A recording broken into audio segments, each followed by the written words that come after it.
Exactly. Here we go. We're live. Hello, everybody. Hey, Travis. Hey, Paul. Hello. Hi, Trav. Hi, Vic. So you just want me to go ahead and get this thing rolling, Paul? Absolutely. Please do. Yeah.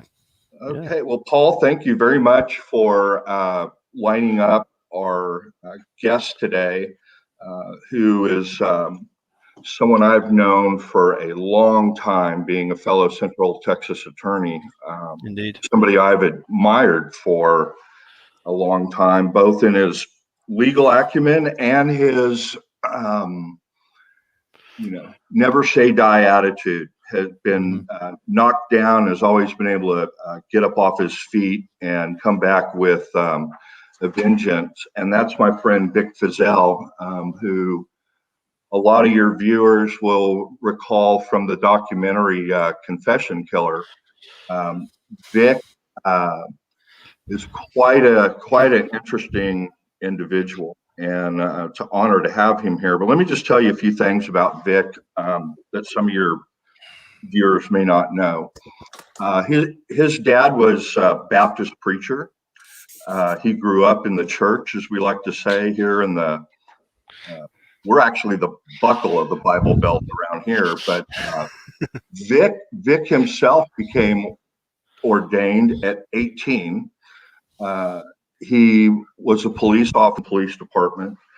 And then he ended up going to a Baptist university here in Central Texas called Mary Hardin Baylor, which I'm wearing a shirt in his honor for, where he got a degree in religion and social services, double majored. Then he went on to one of the best law schools in Texas, Baylor University Law. After he graduated from there, he kicked around for a few years and started practicing law out of his trunk. Of his car. We'll need to ask him about that. But then he ended up at the age of 31 running to be district attorney in McLennan County and became the DA at 32, I believe. One of the, if not the youngest DAs ever in that county. Rare. It's a county over 100,000. Usually DAs are administrators, not Vic. Vic went in and tried cases as the elected DA. It's pretty rare in that large of a city. And then, as we know from the documentary, we won't go into too much detail about that. And we can talk about it certainly later on, but Henry Lucas starts to get interviewed in Williamson County and is confessing to crimes left and right. And Vic says, well, wait a minute, some of this isn't really lining up here. And so he impanels a grand jury and involves the Attorney General of the state of Texas. And they proceed to find out that, it's all a hoax. Yeah. Vic, as retribution for doing that, going against the Ranger party line, FBI files a case against him for mail fraud and some other things, and he wins that case and files a defamation lawsuit against the paper and the reporter or the TV station that had run a very bad series about him and just spread a bunch of lies, and he won a verdict of $58 million, which at the time got him in the Guinness Book of World Records, the largest defamation award in the United States, which stuck for 10 years, by the way. And from there, he's been, there's no doubt in my mind, but for that happening, it would have been the governor or senator of Texas. But after that, he left politics. He's been helping the little guy ever since. Vic is a philosopher, musician, really a Renaissance man, and he is well respected as one of the greatest trial lawyers. In fact, Judge Blackwell, you know Judge Blackwell, Vic. Judge Blackwell said Vic Feazell was one of the greatest trial lawyers ever to appear in his courtroom. Wow. And if you know the lawyers that appeared in Judge Blackwell's courtroom, Wow, that's saying a lot. But here's my friend, Vic Feazell. Vic, thank you so much for being with us today. We really appreciate it. thank you, Travis, and thank you, Paul, for inviting me on. Very welcome. It's great to be here. Great to talk with you. So there's some parallels in your legal career that parallel this making a murderer case with Stephen Avery and Brendan Dassey, and also other wrongful convictions where people have been exonerated. Usually there's a component of either a detective or a prosecutor being overzealous, tunnel vision, biased, and that appeared to be the situation around Henry when he started confessing to all of these murders, and then people starting to question that, including you and the Attorney General. Can you tell us, what is it about our system where we keep seeing, it's an adversarial system, so we're butting heads in the courtroom, but prosecutors are charged with this thing that I don't even know if it's humanly possible, but that you ignore the butting the heads, the adversarial system, and that you do what's necessary to seek justice. Talk to us about how prosecutors or investigators can get tunnel vision or bias or not see the forest for the trees. Well, Travis, as a lawyer, you know that the very first rule in the Code of Criminal Procedure is that it's the duty of the prosecutor not to convict, but to see that justice is done. But the problem is that that rule is just overlooked. And if you ever even remind a prosecutor of that, you've made them angry. They just get totally pissed off about it. And the reason is we have just a systemic problem in our law enforcement field, all the way from the cop on the beat up to our appellate judges. We've all been forced into this situation where these laws are passed just to beat the drum, longer sentences. I'm got to be tough on crime. I started pissing the cops off my first week in office when I started throwing out some of their bullshit cases, especially some of the ones on police brutality, where it was obvious that this cop just got mad and beat the crap out of somebody and then tried to blame it on the defendant. And we could tell this from their offense reports. He pulled away from me in an offensive manner. How do you pull away in an offensive manner? Offense means going forward. It means trying to hit that cop. So we have so much of that. And then the DA, when they get the file on their desk, oftentimes it's a case that should not be indicted. It's a case that's BS. But the policemen, they're overworked on their end, so they're not really investigating. That's the reason they'd rather pull over a carload of black people thinking, I bet they have marijuana, than to go out and do some of the real work and find the real criminals. Or they will target in on one individual, like in the West Memphis 4, where they've got poor old Jesse Miskelly to confess. And Jesse was pretty close to being retarded, and they picked on Jesse and then spun Jesse's into getting people that were innocent, totally innocent. And that's just because they get such tunnel vision and they get a win at all cost kind of mentality. Fortunately, when I ran for DA, I had never worked as an assistant DA. I came right out of law school, started taking court appointments and trying criminal cases.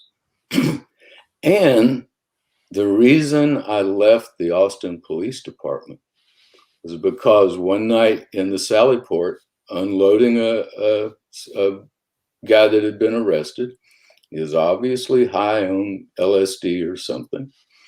Not a problem, just talking out of his head.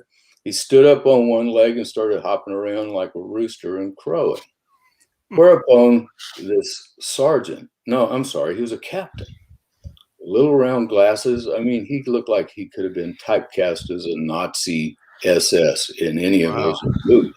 And he jumped on that guy and pounded the crap out of him with 2 or 3 of us just standing there watching. And this was in 1960, late 1968 or early 1969. Wow. And then that captain got up and he pointed at all 3 of us and he said, "You did not do anything." And that was before video. These days, that Sally Port would have a video in it. And so the reason I left the Austin Police Department was because of police brutality. And I took that memory into the DA's office with me after I won the election. And then also, I got to tell you, I owe a lot of my decision-making ability to my old man, my dad, the Baptist preacher, who I had to go to church 3 times a week and listen to him rag on for 3 times a week. He had some good things to say. And my dad was a man who was born in Louisiana, came up through segregated Louisiana, and there was not a prejudiced bone in that man's body. I don't know how he did it, because his brothers were prejudiced, his cousins were prejudiced, everybody around there was prejudiced. And finally, we moved to New Mexico when I was about 10 years old. My dad got hired by the Home Mission Board out in New Mexico, and I was suddenly thrust in from segregated schools into integrated schools in like the 4th or 5th grade. So I was still young enough that I went on through there. So when I got to the DA's office, I wasn't encumbered by that police bullshit mentality where it's us against them, because I had seen the bad side of it. I had never worked in the DA's office, so I hadn't been indoctrinated that way. Plus, I had had my old man for all those years saying, "You do the right thing. There's a guy up in heaven writing down everything you say and everything you do." And I always had that mental image. And now, with facial recognition and computers and videotapes, you better assume that everything you say and do is being recorded. And that's why I encourage everyone to always do the right thing, because even if you're not found out today, you're going to be found out eventually. And then I think a big part of our problem too is that we just have too many laws on the books that shouldn't be there. I think we're just doing everything in the United States of America to prop up the private prison system and to keep them profitable. Mm-hmm. And it's at the cost of families. It's at the cost of having a good workforce. It's just way too punitive. And we've got to get past this fear that makes us want to punish. Nietzsche said a lot of things I totally disagreed with. But one thing he said I do agree with, and that is fear those in whom the instinct to punish is great. Mm-hmm. And those are the guys I look for when I'm doing voir dire. If they've got an instinct to punish, I get this feeling in my gut. They're the ones I'm going to go after. Yeah. Oh, and who else thinks like he does? Yeah, I love this guy. Who else thinks like him? And then they're the ones we get rid of. You're talking as a prosecutor. Those are the ones that you wanted. The ones that were for punishment, right? Oh yeah, as a prosecutor, not a defense lawyer. Yeah, you wanted those scared bullies to on your jury if you were a prosecutor. As a defense lawyer, I look for their wings. Yeah. I look out into that audience and I look for the ones that I can feel in my stomach that they have happy wings. I see wings on everybody when I do voir dire, and some people's wings are really sad and burnt and messed up, and others have happy wings. And I'm going to try to get those happy wings on my jury. That's just my way of saying they project a better, more forgiving, open attitude. Yeah. And some of it goes along with politics. Some of it goes along with professions. Some of it even goes along with a zip code. And you learn after a while how to pick them. Following up on that, let's talk about the presumption of innocence. A lot of folks today, in seeing these cases where people have been exonerated with DNA, and Michael Morton case,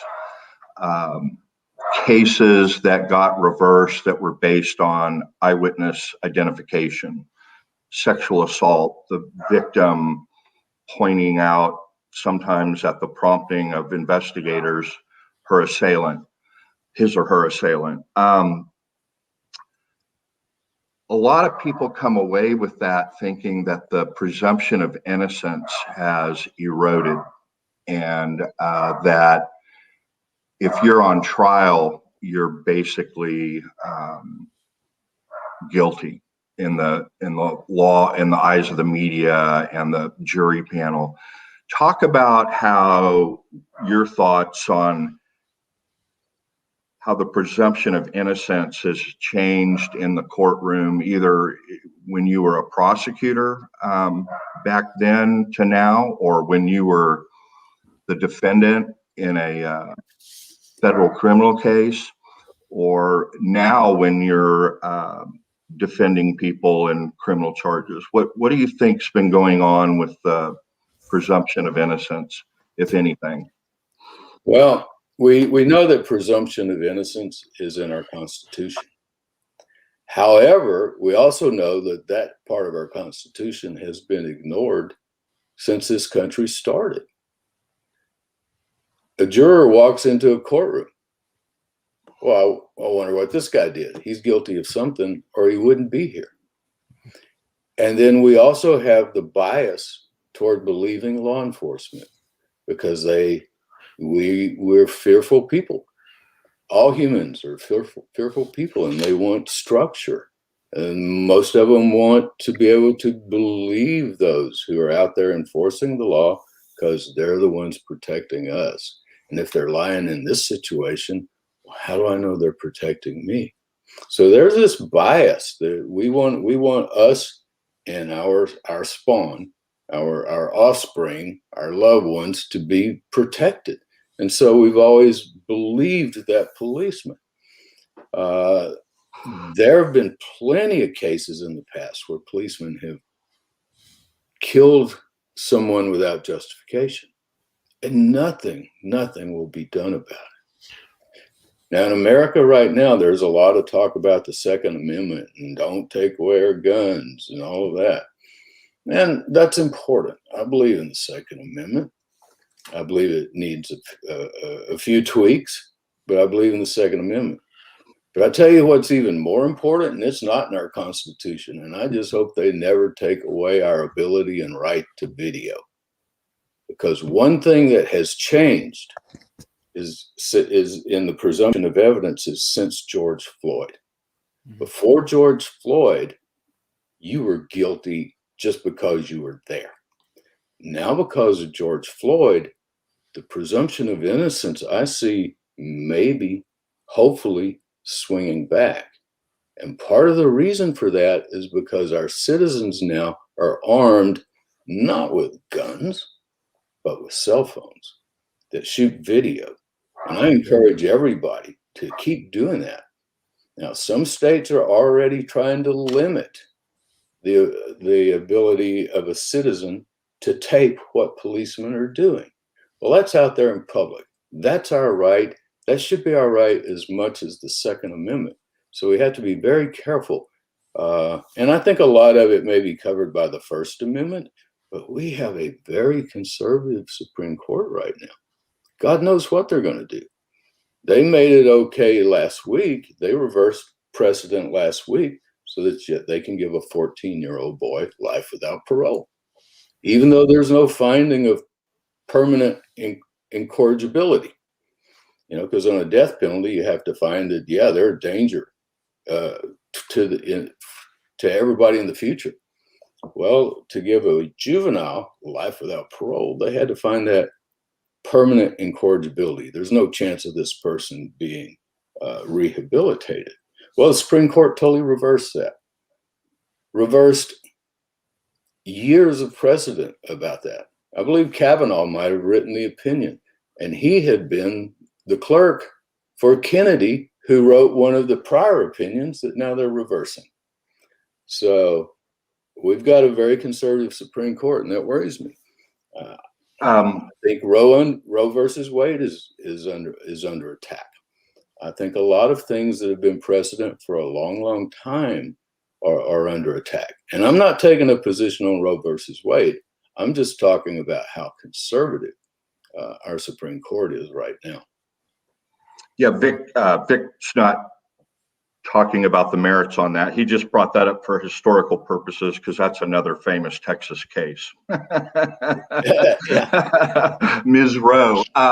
So since you brought up punishment, let's talk about the death penalty, and specifically your views on the death penalty have changed since you were a prosecutor. And I'm not so much interested in why the death penalty or not the death penalty. What I'm really interested in knowing, Vic, is what caused a fundamental change in your philosophy? Well, I believed in the death penalty because that's what I had been taught all my life. That some people could not be rehabilitated. There would be a danger in the future, and you had to get rid of them. And part of me still kind of believes that some people cannot be rehabilitated, but I don't think there's anything worse than life in prison, you know? Mm-hmm. So I tried a lot of capital murder cases, and I got some death penalties, and there's some people that were executed on cases that I tried. But after I won that Below verdict, and most people don't know, but they didn't let me keep that money even after I had it. 5 years later, the IRS changed the law, made it retroactive, and made all of that taxable, where before libel verdicts were not taxable. It was considered personal injury. Well, they made a retroactive law just to catch me up in it. I hired one of the best tax lawyers in Dallas. We won 12-1 with the tax court. 12 judges wrote on it. The government appealed it to the Fifth Circuit, where we lost 2-1. They said, yeah, this is ex post facto. Ex post facto is wrong, but not if it's the IRS. So we appealed that to the Supreme Court. And while that's pending, I wake up in the middle of the night just in a sweat. And I know I got to settle, man. I called my lawyer and I said, I want to settle. And he says, no, we're going to win. I know somebody who knows a clerk on the court.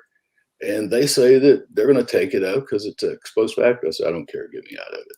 And he did, and worked me out a deal for like 45 cents on the dollar. Otherwise, I'd have lost everything and still been in debt. Because seriously, I was buying cars for people like I was Elvis. I was paying off people's debts, doing all kinds of stuff.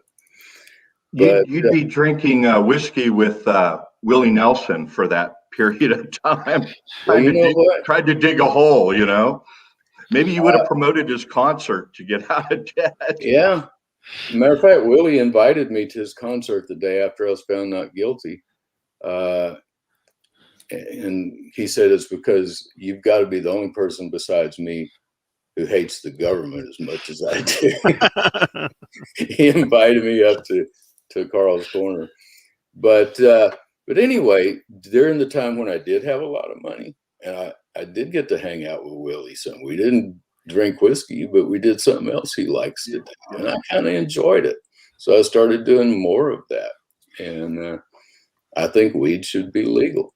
I see nothing wrong with it. I think it should be legal worldwide. I think we'd have a better world and would have a renewable resource. But I got into therapy because I really was suffering from PTSD after all that had happened to me. And I had not had a chance to rest. I went to a place in North Carolina called the Pavilion. It was a 28-day rehab program that I had heard about. And this was before the internet, but I just heard about them and I thought that'd be a good thing to do. And so I went to the Pavilion for 28 days. Although I wasn't an alcoholic, I wasn't addicted to any kind of drugs, just enjoyed a little pot once in a while. But it was a spiritual experience. I met two of my mentors, my gurus there, and they started helping me figure out ways to put aside ego. When you put aside ego, you put aside fear. And it helps you see the big picture. And that's when I started seeing the problems with the death penalty and how permanent it was. I started studying Buddhism. I'm still a Christian, but I'm also a Buddhist now. And I just don't want to kill anything that I don't have to kill, you know. And so with that, plus I took a couple trips to Amsterdam because I had heard about this drug. And you had to hire a babysitter to take the drug, and I had a hotel suite, and it was a 12-hour ordeal that made the windows sweat. If you've ever seen that old movie Altered States, it was like that. And it totally unraveled my entire universe and then put it back together block by block. And I went, whoa. And I started seeing everything differently.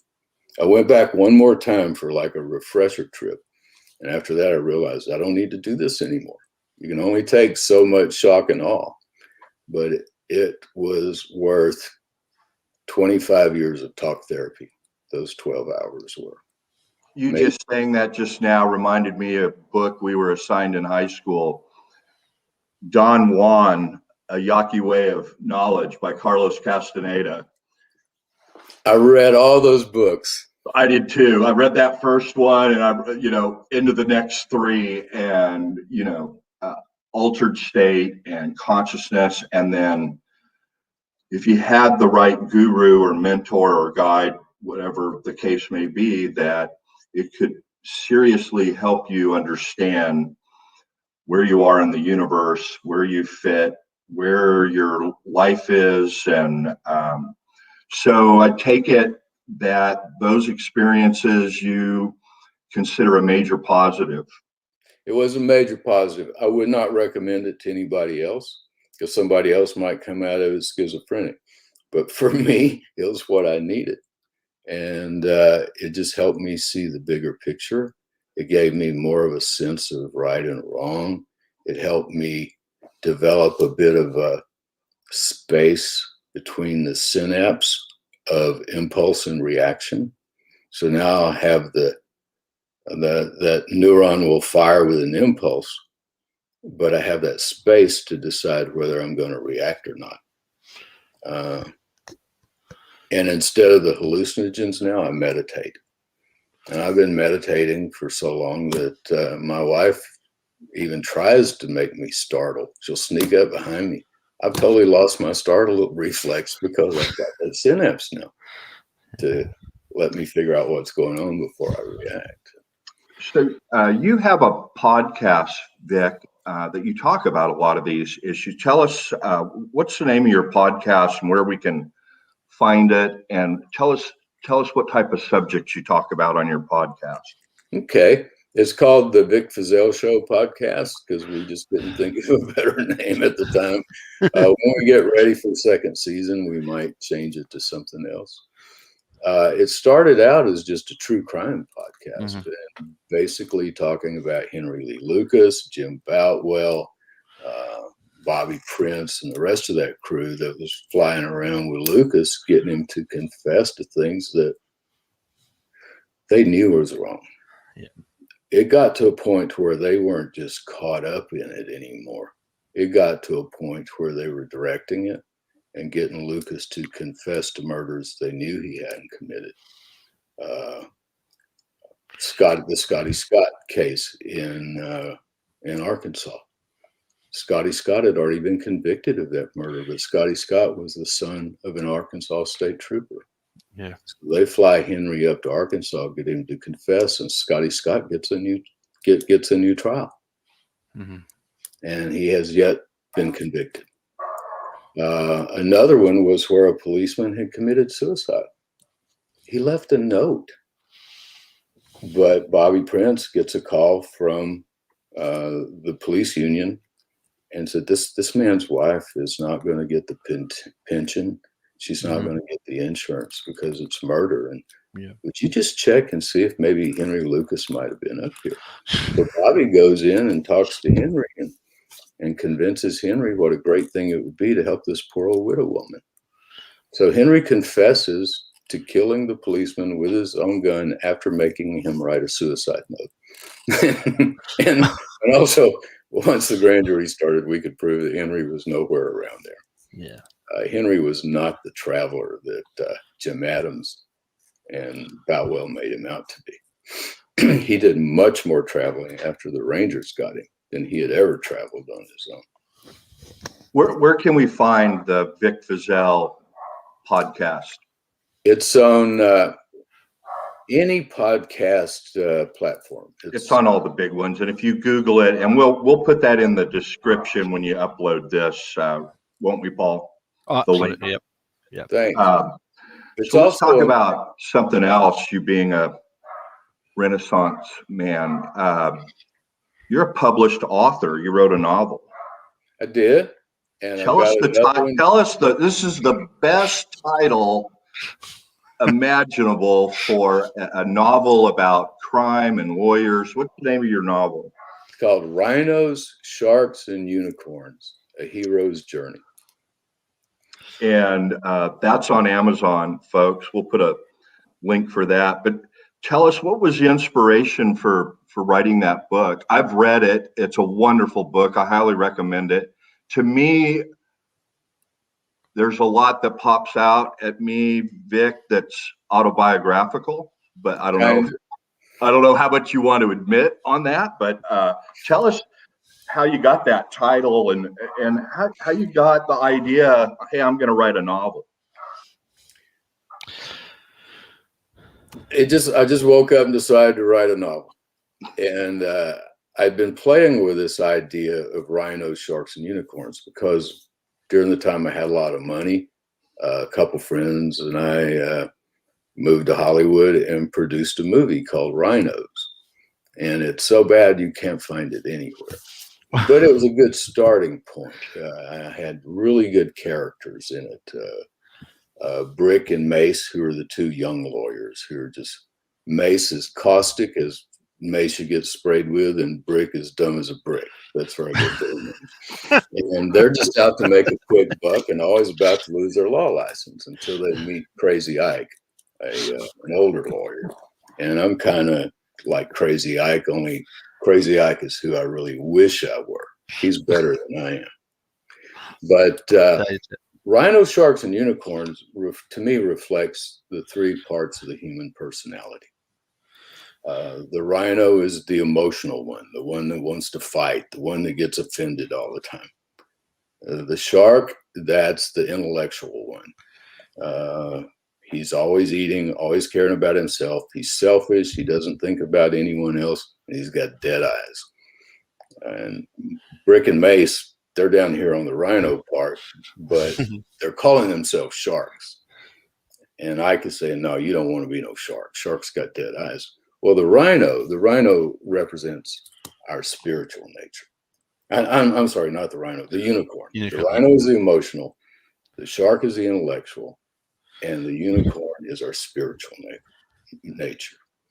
And the idea is not to destroy the rhino, not to destroy the shark, but to merge them into the rhino. And part of the way of merging into the rhino, into that magical creature, is surrender. Surrender control. Surrender your preconceived ideas. Be open to new ideas. And don't try to plan too far in the future. Ride that rhino, because it's like Eisenhower said, a plan is good until the first shot's fired.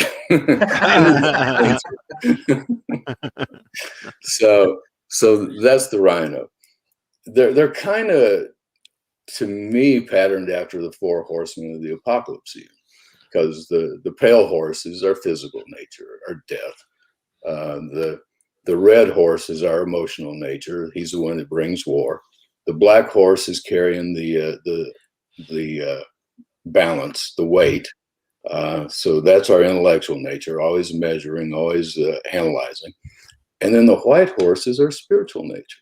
And that's the one who's wearing the crown and he's holding the bow. And the bow in the Bible is always a symbol of the spoken word. Yep. And Paul is always talking about positive confession. And Jesus says, even, not whatever you wish for you might have, but whatever you say, whatever you speak. Even back to the book of Genesis, how did God create the world? He spoke it into existence. Let there be. So the power of the spoken word. And Ike is teaching them how to merge the rhino and the shark and teaching them how to ride the unicorn. And he's crazy in his methods, and that's why they call him Crazy Ike. But I've got all three books totally outlined. I'm just going in and filling in the spaces right now. And you have books in the works. Yes, sir, I do. And they're a follow-up with these same characters? Yes, sir, the exact same. Because the book one ends with him signing up Carl's case, the guy who got his fingers blown off. Book two takes place a lot up in Waco, because that's where that explosion took place. What's your time frame for having those out, the second and the third book? The second one so it can hit Amazon before Christmas. Awesome. And the third one so it can hit Amazon before the next Christmas. We're looking forward to that. Paul, can you look and see if there's any questions? Let me tell you about my website, vicfeazell.com. If you go there, it's got all of the podcasts listed, and we put most of it on YouTube. But on vicfeazell.com, we also post our backup documents, photos, police reports, a lot of it having to do with Henry Lee Lucas. Oh, your subscribers are really going to love that, Paul, because you know how much they like the backup documents. And I mean, really and truly, Vic, I mean, there's a lot of people that have gone through this massive case. You know, I worked peripherally on the West Memphis 3 that you mentioned earlier. And they got a lot of that case up on the internet, but it's not like it is today. There wasn't YouTube and all of this stuff, but the supporters have gotten pretty much the entire case file up on Making a Murderer regarding Brendan and Stephen. And there are a lot of folks who have been through every single document. So they'll love your website because you do post the backup materials and so on and so forth. You have any questions, Paul, or do you want me to go to another topic and we can come back to questions? Yep. Just everybody commenting about great it is to have you on, Vic. It's absolutely brilliant. I'm going to spare your blushes, but Travis did say, Vic Feazell, he's one of the most charismatic people you'll ever meet. And, you're certainly living up to that, Vic. I think it's absolutely fantastic having you on. You guys are too kind. Thank you. Not at all. Not at all. I certainly watched Confession Killer a couple of times to go over it. I mean, that was just a true roller coaster. It's so many ups and downs with the case. I'm gonna let Travis carry on because he's got some more questions for you. Well, so I want to shift gears here a little bit, Vic. I'm not sure how closely you follow Stephen Avery's appeal, but it's Kathleen Zellner has filed a motion for post-conviction relief, and it's finally worked its way to, it's going to go to the appellate court. And she just recently filed a motion to remand the case back down to the trial court to conduct an evidentiary hearing regarding a witness who has come forward and said that they saw something right around the time frame that the murder would have taken place. If this is true, because he said he reported it to the police a short time later, they told him, oh, we've already got the guy. It would be a Brady violation. It would be material. Wisconsin doesn't even have an ill will or bad motive requirement for Brady. They got rid of that requirement in the Wisconsin Supreme Court decision a couple of years ago. But so you filed a basic motion and attached an affidavit from the witness. The state responded and said, oh, there's no corroboration. And then she's filed a reply that talks about going out with an investigator to her, the lawyer, got an investigator, went to where this gentleman was. And this was all sounding very familiar to me. Interviewed that witness,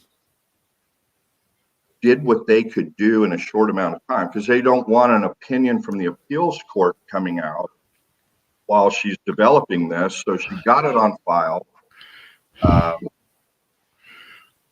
got as much background information as she could in a short amount of time. You went through this. You ended up taking over the representation of Henry Lucas in post-conviction. He was facing the death penalty, and you had a witness come forward who was supposedly murdered by Henry Lucas. Take us through that journey and how you felt when you got this witness, and then what happened, and then how you maintain your ethics throughout. But tell us that winding story for us. That's one of the most embarrassing things of my life. Even more embarrassing than getting arrested. We found out about her by accident. I was visiting Henry at TDC, and he showed me this card he had gotten, and he said, and it wasn't signed. So it was like something like, you know who this is, something like that. It's on my website. We've actually got that card on the web, a copy of it on the website. And so I got him to give me the card, and we were able to find some old samples of Becky Powell's handwriting, because he was saying that was Becky Powell, his 12 to 14-year-old running mate, Otis Toole's cousin, or niece rather. And I hired an investigator, and we went up to a little town outside of St. Louis where she supposedly lived, and staked out her apartment until we finally saw her. And gosh dang, it looked like it could have been Becky, 20, 30 years later. And so we followed her. She ran from us. But then we called and left a message. She says, well, okay, I'll talk with you, but I didn't want to get involved in this. Does not sound like a setup to me. All right. So me and the investigator go, and we talk with her. We set up our video cameras, and she says, yes, I'm Becky Powell. And she had her husband with her. His name is Kirk. I'm going to play this whole video eventually when we get to that part on the podcast and with YouTube. And Kirk said, yeah, I used to be a truck driver. I drove for Red Ball Truck, and I was going through, and he told the name of the town, and there was this little girl at the truck stop, and she asked me if she could have a ride, and I felt kind of weird about it, but I said okay, and she got in the truck, and And then she said, I want to go to Jacksonville. And Jacksonville was pretty close to where I was headed. So we started heading that way. And by the time we got to Jacksonville, she was afraid of what, Otis and the rest of them might think. So they just stayed together and ended up getting married and having 2 children. Well, I wanted to meet the children. And that kept sending up red flags, because every time I was supposed to meet the children, and they were both older, late 18s, 19, 20, somewhere in there, and they never would meet me. And so then I flew back home and made arrangements to fly her to Austin, and I hired Wayne Baker. Wayne Baker, the polygraph operator. Wayne Baker is was the polygraph guy. He totally was. He's the one who taught the DPS how to do it. Oh. And so he came to my home, and I invited down Hugh Ainsworth, because Hugh had been so instrumental in the investigation of all this Henry stuff before. He was a reporter with the Dallas Times-Herald. So much of the information my grand jury we got from Hugh Ainsworth. Also invited down Carlton Stowers, because Carlton and Hugh are friends. And Carlton had written the book, Careless Whispers, about the Lake Waco murders that I had tried. And so they were there when Wayne Davis comes walking out of my home office with a grin this big and says, "You found Becky." She passed Wayne Baker's polygraph. Wow. And I was like, wow. And so we were all excited about that and talking about what we were going to do about it and how was the best way to handle it. Well, remind people, where is Henry's case? He's got an execution date, right? He's got an execution coming up. Fortunately, that execution got put off 2 or 3 times. And I had been helping with that, with his post-conviction, as well as flying all over the United States when they would bench warrant Henry to Florida or to different parts of Texas or to Oklahoma. And I'd fly up there and meet with the DA and show them why Henry couldn't have done it and let them know how embarrassed they were going to be. And here's what I'm going to do. And all that went pretty well. I never had to try a Henry case. I got them all dismissed, all of them, including the one in Florida where he was accused of killing the sheriff's father. Oh, boy. Boy, can you imagine what it was like for me walking into that jail? Yeah. I didn't mean to interrupt you, but I wanted people to understand this was urgent, yet you're still vetting this person. Fly her down at your expense to have a polygraph, and then you get the results, and you were starting to tell us, what do we do with the results, and where do we go from here? Tell us, what was the next step? So she's passed a polygraph, and you have Becky. We had Becky, and Hugh and Carlton go home. And it was the next day that my wife says to me, and I don't remember exactly what it was, but she said something that made me feel real suspicious, Vic. I just got this funny feeling in my stomach that she and Henry have been talking with each other. And I think that's how she might know, because she mentioned, oh, that's what it was.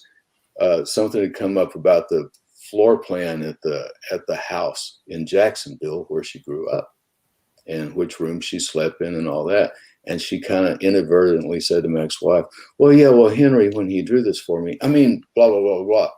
So my wife comes out in the yard where I was sitting and tells me about that. I said, I tell you what, I'm going to get Becky and bring her out here, and I want you to go through her suitcase. She's in our home. You know, she's a guest here. She may be lying to us. I want you to look through her suitcase. Don't know why I did it. And then I kept her out there for about an hour, and then Bernie, my ex-wife, comes out onto the outside and looks at me. And I said, well, that's it, Becky. And we had kept her in the house. I mean, she played board games with my son and all that kind of stuff. And that's when Bernie showed me the stack of letters she had just taken out of the suitcase, where Henry was drawing out floor plans, telling her everything they had done before. and feeding her all that information. And she had been saving those letters from him. And I guess she had brought them just in case she needed to refer back to them. And I said, man, talk about feeling like the rug was pulled out from you. Yeah. And so that's when I called the Texas Rangers. One of the guys on the task force. He's sheriff out in West Texas now. And I said, I tell you what, I'm going to make a deal with you. I'm going to call a press conference and say that we have figured out that this isn't Becky. And he's the one who had been trying to get me to file an affidavit signed by her and notarized. And that's when my stomach started churning then. That's part of the reason too I had Bernie go through her suitcase. And so I tell you what, just make me a promise you'll let her get back home and that you're not going to prosecute her for this, because I was still got that criminal defense lawyer mindset. And I'm gonna go on TV and tell everybody how wrong I was. And I called Carlton, I called Hugh. Hugh was pretty embarrassed by it too, because he's a well-respected journalist and had already written some stuff that I have to say, and I think I'm pretty objective about this, Vic, that I could understand the kind of the embarrassment about it. How could a lawyer that knows all about this case get sucked in? But how many lawyers on their own dime would hire an investigator up in Missouri, fly to Missouri, videotape, catch her, confront her, see if this stuff adds up. You ask her pointed question, then her husband comes forward, says, yeah, and is this what she looked like when you picked her up? And you give her a photo of Becky, and then Becky looked 12 in that photo, and he said, yep. And then you said, maybe a little older. And then he looks at it and goes, well, maybe a little older. And then it's like, well, okay, I'm going to have the guy, polygrapher. I'm going to fly her down here. I've been dying to know this.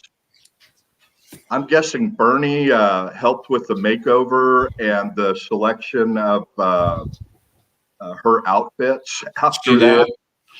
She did, trying to clean her up and make her look better. Well,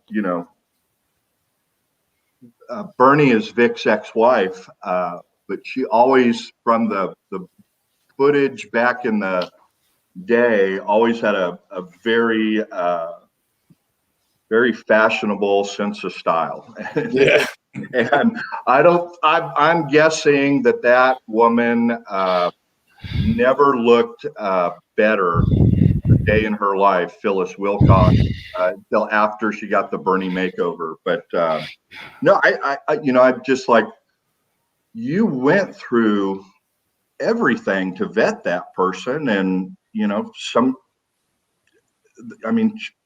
who passes a polygraph and then turns out to be a scammer? The only thing, to me, I think it all fell back on the client. And he was telling the media afterwards that he had no idea. And, but that's on him. I think you went above and beyond what any ethical lawyer, it's a model for what lawyers should do, either a prosecutor or a defendant, on vetting people. And then, more importantly, when you find out information that hurts your case, even though it's against everything in our soul as advocates, you surrender, to borrow a word from Vic, you surrender that mentality in favor of justice. Yep. You have to, and keep in mind, there's a good percentage in doing what's right. It may take a while to come around, but there's a good percentage in it. Yeah. Part of the reason I went on and defended Henry like I did is because the day they arrested me on the courthouse steps, and I'm in the handcuffs, and I got the thumbs up, and I say, what's going on here, and I'll still be proven right. And I was working to make that statement come true, that I would still be proven right.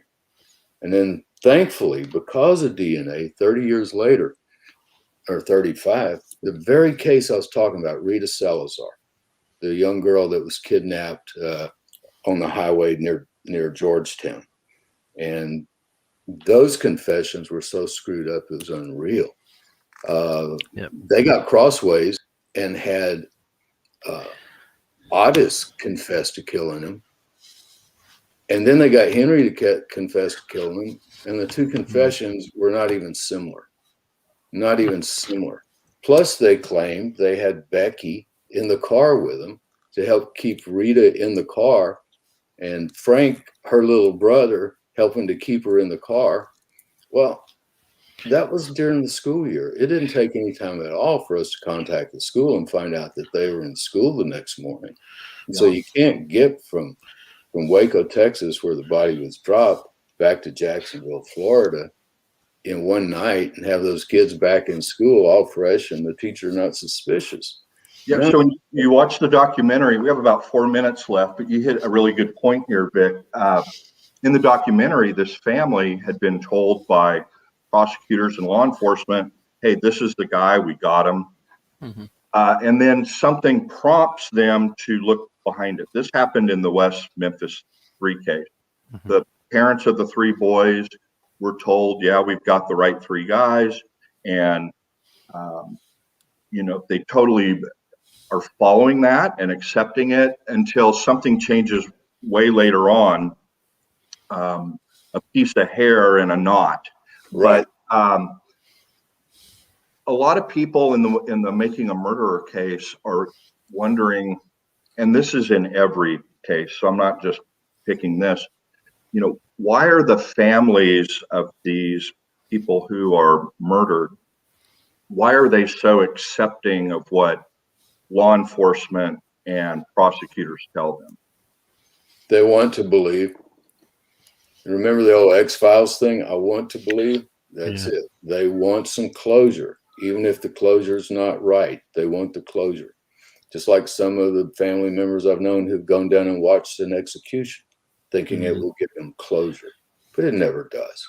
It never does. And part of the reason they keep this ball spinning and keep complaining about it is because they're looking for that closure that they're never going to get. They're never going to get it until they get it in a spiritual way. Did you grow up like me, Vic? Texas Rangers were heroes? They were. I wanted to be a Texas Ranger. Yeah. I did. And I still think there are a lot of great guys in the Texas Rangers. But like every human enterprise, would you agree with this? In every human enterprise, there's going to be a few bad apples, whether they're Baptist preachers, lawyers, doctors, Texas Rangers. And bad apples, what I mean, that they lose their objectivity. But it's a human enterprise, right? That's true, Travis. And unfortunately, like that bad apple in the barrel, it starts affecting the other apples around it. And that's how it becomes systemic. You got to excise that bad apple. I'm showing about a minute left, Mr. Capaldi. Smokey, as I'd like to call him. Why don't you wrap up for us and remind everybody about Vic's book and website and podcast. And Vic, thank you so much for being here with this. An hour went by so fast, it's unbelievable. I could talk to you for days on a wide number of issues. And every time I talk to Vic, I learn something without question. And it was a pleasure. Go ahead, Paul. Take us out of here. Well, first of all, thank you, Walter. Walter is Walter. I'm Smokey. It's from the Big Lebowski. The Richard McAdam fella, Eric Ozzie, he was the dude. Yes, I'll post all the links to your various podcast and book website. Many thanks for coming on, Vic. The reason we keep it so short is so that we've got plenty to talk about the next time, if you will accept my invitation to come back again. Anytime, Paul. That's absolutely brilliant. Yes, next up we've got Mark with a young up-and-coming lawyer called Jerry Buting, I believe. So that we look forward to that one. Travis, Vic, call me if you're ever going to be around Waco. I will do it. And you, my friend, the same when you're back down at your Austin office. We'll you're 15 minutes from me. I'm in Leander. We'll go get a hot dog. I graduated. Or a veggie sandwich. Yeah, either one. Cheers, Thank guys. you, guys.